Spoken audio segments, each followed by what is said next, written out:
कार्यक्रम में उपस्थित श्री राहुल नार्वेकर, अध्यक्ष महाराष्ट्र विधानसभा, चंद्रकांत दादा पाटिल,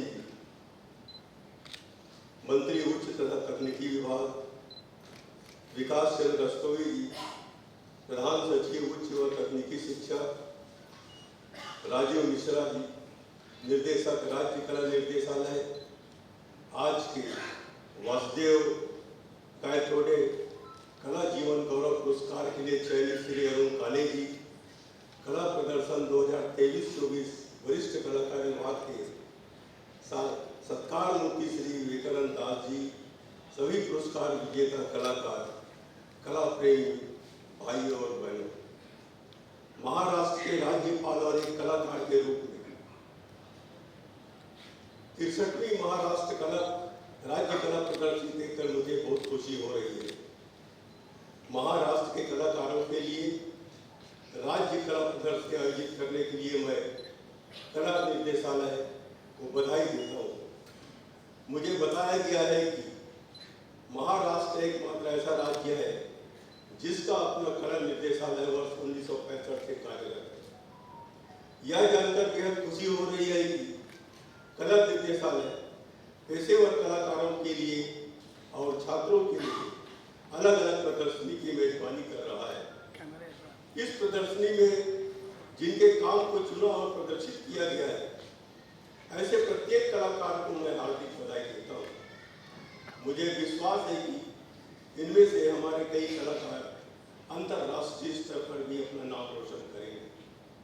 आज प्रतिष्ठित वासुदेव गायतोड़े कला जीवन गौरव पुरस्कार से श्री अरुण काले जी को सम्मानित करते हुए मैं खुद को सम्मानित महसूस कर रहा हूँ। श्री अरुण काले जी विज्ञापन और डिजाइन के क्षेत्र में एक प्रसिद्ध व्यक्तित्व है। उन्होंने सेव वाटर के लिए सामाजिक अभियान चलाए हैं तथा भारत की स्वतंत्रता की स्वर्ण जयंती के अवसर पर डाक टिकट डिजाइन किया था। महाराष्ट्र ने हमेशा देश भर के अच्छे कलाकारों का स्वागत, उन्हें प्रतिष्ठा दी है। राज्य के लोग कला के पारखी हैं। श्री काले जी का सम्मान करके हम कलाकारों के सम्मान की महाराष्ट्र की महान परंपरा संरक्षित कर रहे हैं। प्रसिद्ध धातु मूर्तिकार श्री विवेकानंद दास जी पहले ही अपनी एक अलग पहचान बना ली है। देश विदेश में उनके कार्य की प्रशंसा हुई है और उन्हें सम्मानित किया गया है। मैं श्री विवेकानंद दास जी को वरिष्ठ कलाकार पुरस्कार से अलंकृत होने पर बधाई देता हूँ। कुछ महीने पहले मैं रंगसभा पुस्तक के विमोचन के लिए sir J school of arts में गया था। वहाँ मेरी मुलाकात ललित कला अकेडमी के पूर्व अध्यक्ष श्री उत्तम पाचारणे जी से हुई। कुछ दिनों बाद पाचारणे जी मुझसे मिलने राजभवन भी आए थे। श्री उत्तम पाचारणे जी एक प्रसिद्ध मूर्तिकार थे। उनके असामयिक निधन का समाचार सुनकर बहुत दुख हुआ। महाराष्ट्र में ललित कला अकेडमी का एक उप केंद्र बनाने के उनके सपने को पूरा करने का हमें प्रयास जारी करना चाहिए। मित्रों, दृश्य कला, संगीत, नृत्य, रंगमंच और साहित्य शहरों को अपनी पहचान प्रदर्शित करने में सहायक सिद्ध होते हैं। हमारे छोटे छोटे गांव भी अपनी दीवार आंगन में कला को स्थान देते हैं। अक्सर कला या वस्तुकला महानगरों की दृश्य पहचान बन जाता है। उदाहरण के लिए गेटवे ऑफ इंडिया मुंबई की दृश्य पहचान बन गया है। इंडिया गेट दिल्ली की पहचान है। ताजमहल आगरा की पहचान बन गया है। स्टैच्यू ऑफ लिबर्टी न्यूयॉर्क की दृश्य पहचान बन गई है और आईफल टावर फ्रांस तथा पेरिस की दृश्य पहचान बन गई है। ये सभी दृश्य पहचान कलाकारों और वास्तुकला की रचनाएं हैं। हमारा देश स्वतंत्रता का अमृत काल मना रहा है। कला और वास्तुकला में सबसे समृद्ध राष्ट्र के रूप में हमारे कलाकारों को मुंबई को एक नई दृश्य पहचान, विजुअल आइडेंटिटी देनी चाहिए। एक ऐसी दृश्य पहचान जो भारत के इतिहास, विरासत और मूल्यों को दुनिया तक पहुंचाएगी। दुनिया भर में लोग अपनी विरासत, इतिहास और कला को बहुत महत्व देते हैं। विरासत, इतिहास और कला में पर्यटन को बढ़ावा देने, रोजगार सृजित करने और लोगों में गर्व की भावना विकसित करने की क्षमता है। दुर्भाग्य से हमारा इतिहास और विरासत उपेक्षा का शिकार है। हम अपनी दृश्य विरासत की उपेक्षा के लिए सरकार को दोषी नहीं ठहरा सकते। पिछले दिनों मैंने मुंबई में एक यहूदी प्रार्थना घर का दौरा किया। यह सिनेगाग 140 साल पुराना एक भव्य प्रार्थना घर है। इसे जिंदल फाउंडेशन द्वारा रिस्टोर किया गया था। हमें अपनी समृद्ध सांस्कृतिक विरासत के संरक्षण और रख रखाव में कॉर्पोरेट्स और व्यवसायिक घरानों को शामिल करना चाहिए। महाराष्ट्र भाग्यशाली है कि उनके पास विश्व प्रसिद्ध अजंता एलोरा गुफाएं, एलिफेंटा गुफाएं, छत्रपति शिवाजी महाराज टर्मिनस, महाराष्ट्र के किले जैसे विश्व स्तरीय विरासत स्थल है। हमारे पास इतनी समृद्ध कला और सांस्कृतिक विरासत होकर भी हमने उसका उपयोग अपने लोगों के लिए समृद्ध पैदा करने के लिए नहीं किया। यह आवश्यक है कि हम समाज को तथा नागरिकों को हमारे राष्ट्र के इतिहास और विरासत में हितधारक बनाना चाहिए। महाराष्ट्र में कला के 4 सरकारी डिग्री कॉलेज, 7 निजी कॉलेज, 31 डिप्लोमा कॉलेज और 171 निजी डिप्लोमा कॉलेज है। हमें इन्हें उत्कृष्टता केंद्रों के रूप में विकसित करना चाहिए। हमें स्कूलों में भी दृश्य कला को बढ़ावा देना चाहिए। Sir J school of arts अब एक डीम्ड यूनिवर्सिटी के रूप में विकसित हो रहा है। इस संस्था ने मूर्तिकार जी के म्हात्रे और राम सुतार, चित्रकार एम.एफ. हुसैन, एस.एच. रजा, अकबर पादमसी, के.के. हेब्बर, वासुदेव गायकवाड़े, तैयब मेहता, फिल्म निर्माता दादा साहब फाल्के, कला निर्देशक नितिन देसाई, अभिनेता अमोल पालेकर और नाना पाटेकर जैसे महान कलाकार देश को दिए। हमें अपनी विरासत पर गर्व करना चाहिए और मुंबई को भारत के कला और सांस्कृतिक केंद्र के रूप में स्थापित करने के लिए एक स्थायी गैलरी बनाकर इसका प्रदर्शन करना चाहिए। मैं आप सभी से भारत को विश्व की दृश्य कला राजधानी में बदलने के लिए अपनी सर्वश्रेष्ठ प्रयास करने का आह्वान करूँगा। आज सम्मानित पेंटिंग, शिल्प कला, एप्लाइड आर्ट, टेक्सटाइल के कलाकारों और दिव्यांग कलाकारों को मैं हार्दिक बधाई देता हूँ और अभिनंदन करता हूँ। एक बार फिर मैं महाराष्ट्र राज्य कला प्रदर्शनी के आयोजन के लिए कला निर्देशालय को धन्यवाद देता हूँ। आप लोगों को नहीं मालूम कि मैं भी बचपन से पेंटिंग और वुडन कार्विंग करता हूँ,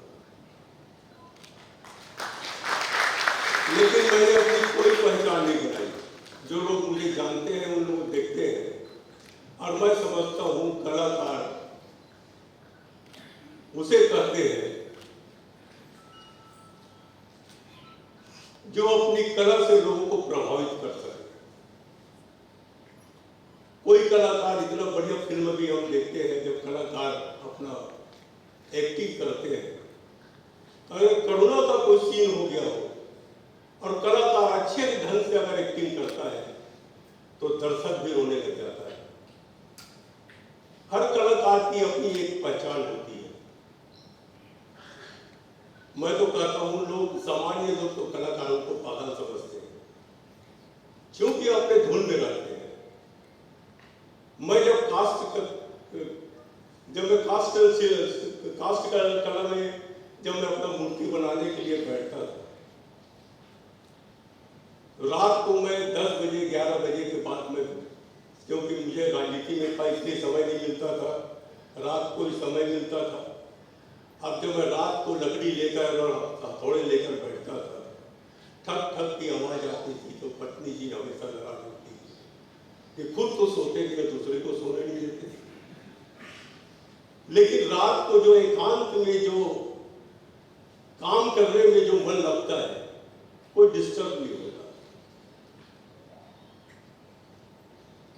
मैं तो दूर से जब देखता था कि कोई लकड़ी अगर पड़ा हुआ है और उस लकड़ी को दूर से देखता था तो मुझे इसमें इसमें क्या बन सकता है, मुझको एक इमेज बन जाता था। इतने सारे मैंने बना के जो भी मेरे से देखने आए वो बोले कि भाई जी बोले हम इसको में हम ले जाएंगे, मैं बोला ले जाओ। यहाँ तक सुषमा स्वराज जी मेरे घर आए एक बार, हम लोग बैठे थे तो एक गणेश जी मूर्ति बनाया था, तो सुषमा जी उसको देखे और बोले कि कौन बनाया इसको, तो साथ में और हमारे कार्यकर्ता बैठे थे, वो बोले भाई जी ने बनाया। उसको विश्वास नहीं हुआ, तो सभी लोग बोले कि नहीं भाई जी बनाते, फिर कुछ और कला आर्ट जो में बना रखा था उसको दिखाए कि सब ये बनाए। तो विश्वास हुआ, तो सुषमा जी ने मुझे कहा कि तुम मेरे साथ रहा साल भर से हो, लेकिन मुझे पता नहीं कि ये कलाकार भी हो। जब आप कलाकार हो सकते हो तो हमारे सांसदों में और भी कई कलाएं होंगी, कई कलाकार होंगे। हमने एक कार्यक्रम तय किया कि हर राज्य के सांसदों के साथ किसी एक सांसद के घर में हम भोजन आमंत्रित करेंगे, और मैं और सुषमा स्वराज जी दोनों जाते थे, और वहां पर साथ खाली बात करके कि कला कौन कौन कला जानता है, कौन क्या करता है, ये सारी बातें जब जानकारी हुई, कोई गायक में बहुत बढ़िया था, कोई पेंटिंग करता था, कई प्रकार के कलाकार निकले। तो सुषमा जी ने मुझे कहा कि भाई तुम्हारे घर नहीं जाती तो मुझे ये पता नहीं लगता कि हमारे कितने सांसद कलाकार हैं। कला को अगर उचित मंच नहीं मिलता तो कला उनको पता नहीं लगता कि कौन सी कला का कलाकार का कौन सी कला है, और मंच मिल जाता है तो कलाकार दुनिया के सामने आता है। हमें भी प्रयास करना चाहिए कि जैसा हमारे यहाँ बस्तर में वुडन आर्ट बहुत अच्छा होता है, लेकिन वहां जो आदिवासी बनाते हैं उसका दोहन होता है, रफ बनवा के उसको ले आते हैं शहर में, और आर्ट का एक दुकान खोल लेते हैं, और पेपर में एमडी पेपर मार के पॉलिश करके टचिंग करके उसको जितने में खरीदे रहते उससे कई गुना ज्यादा में बेचते हैं। तो जो गांव के कलाकार हैं उनका शोषण रोकना हमको चाहिए, और इसके लिए हमने बहुत प्रयास किया। आज बस्तर आर्ट दुनिया में फेमस है। हम लोगों को प्रयास करने चाहिए कि ऐसे कितने छिपे कलाकार हैं जो आज गांव में हैं, जिसको कोई पहचानता नहीं। ऐसे कलाकार हमारी नजर में आए, हम उनको प्रोत्साहन देना चाहिए और उनको हमको सामने लाना चाहिए। ये प्रयास हम करें तो हमारे लिए बहुत अच्छा होगा। आप लोगों ने मुझे आमंत्रित किया, इसके लिए मैं बहुत बहुत आभार व्यक्त करते हुए अपनी बात समाप्त करता हूं। जय हिंद, जय महाराष्ट्र।